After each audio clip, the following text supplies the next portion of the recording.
Salut tout le monde. Moi, c'est Théo Bernard. Et sur cette chaîne, on explore ensemble l'univers de l'automobile. Du fonctionnement des systèmes aux bons réflexes pour entretenir votre voiture au quotidien. Chaque vidéo est pensée pour vous rendre la route plus simple, plus sûre et surtout moins coûteuse. Si ce genre de contenu vous parle, pensez à cliquer sur j'aime, à vous abonner et regarder la vidéo jusqu'au bout. Les infos les plus utiles sont souvent à la fin. La crise mondiale des semi-conducteurs que nous connaissons actuellement fait des ravages et les prévisions indiquent qu'elle nuira considérablement à l'industrie automobile. En effet, certaines études affirment que la pénurie de ce matériau entraînera des pertes de plusieurs millions de dollars pour le secteur. Tout d'abord, les semi-conducteurs permettent la production de microprocesseurs, et les nouveaux véhicules peuvent contenir jusqu'à 100 microprocesseurs ou plus. Cependant, il n'est pas toujours facile d'obtenir les quantités de semi-conducteurs nécessaires à la production de microprocesseurs. Et ce pour plusieurs raisons. Parmi celles-ci, on peut citer les différents problèmes liés au transport et aux matières premières. À cela s'ajoutent les effets de la pandémie mondiale, dont les conséquences continuent de faire des ravages dans l'économie mondiale. Sur le blog de Renting Finder, nous vous disons tout ce que vous devez savoir sur les semi-conducteurs, de leur signification et de leur application à leur importance dans le secteur automobile et à leur rareté croissante. Nous vous donnons également la possibilité de démarrer votre prochaine nouvelle voiture de leasing, sans acompte et avec une assurance. Tous risques sans franchise. Nous vous invitons à consulter notre catalogue de leasing pour particuliers et à trouver la voiture que vous souhaitez conduire. Que sont les semi-conducteurs et à quoi servent-ils? Index des postes. Un semi-conducteur est un matériau qui permet ou empêche le passage du courant électrique et qui est fréquemment utilisé dans la fabrication d'éléments électroniques et de dispositifs technologiques. Il convient de noter que les semi-conducteurs sont utilisés pour créer une diode, un dispositif à deux électrodes dans lequel le courant ne circule que dans un seul sens.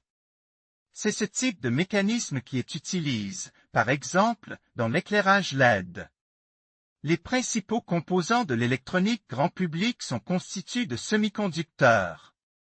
Из них мы получаем микропроцессоры, светодиоды и транзисторы. Благодаря этой технологии можно создавать микросхемы и микропроцессоры во всех электронных элементах, которые нас окружают, от смартфонов до простых калькуляторов, включая телевизоры, компьютеры и, конечно же, наши автомобили. Как и следовало ожидать, эти материалы очень востребованы на рынке, поскольку они имеют решающее значение для функционирования современного мира. В настоящее время наблюдается высокий спрос на эти продукты, что привело к нехватке микрочипов, необходимых для автомобилей. Пандемия также способствовала кризису в производстве полупроводников, лучшие предложения компаний по аренде. Получите новый автомобиль в первый раз с помощью нашего лизинга. Kia Stonic 1.0 TGDE MHEV. Бизнес от 306. Arrow. Месяц. ВКЛ. НДС. Дополнительная информация. Nissan Qashqai DIG-T 103 киловара МХФ 12В N-Connect от 357 евро в месяц с НДС. Дополнительная информация. Kia Niro 1.6 HEV Concept от 370 евро месяц ВКЛ. НДС. Дополнительная информация. Производители полупроводников поднимут цены. Les producteurs de semi-conducteurs doivent approvisionner de nombreux secteurs qui utilisent cette technologie. Il s'agit notamment de l'informatique, de la téléphonie et bien sûr de l'automobile. Avec l'arrivée de la pandémie, la consommation d'ordinateurs et d'électronique de loisirs a augmenté, tandis que les ventes de voitures ont fortement chuté dans le monde entier. Les usines automobiles ont donc réduit leur production. Toutefois, au cours des derniers mois de l'année dernière, l'activité de l'industrie automobile a repris. On a même constaté que le secteur se redressait plus vite que prévu. ce qui a entraîné des retards dans les approvisionnements. Aujourd'hui, l'industrie doit encore faire face à ces retards, alors que la demande de produits électroniques continue d'augmenter. Les fabs de semi-conducteurs tournent donc à plein régime et la fabrication de ces matériaux n'est pas une mince affaire. En effet, il faut au moins 18 mois pour ouvrir une usine de semi-conducteurs après sa construction. À cela s'ajoute le temps nécessaire à l'industriel pour organiser et ajuster sa production. The difficulties in developing these materials can already be seen in concrete examples. This is the case with companies such as Samsung and TSMC, major chip producers, which have had to pay thousands of dollars to increase the creation of 5-nanometer chips. This phenomenon will undoubtedly drive prices up.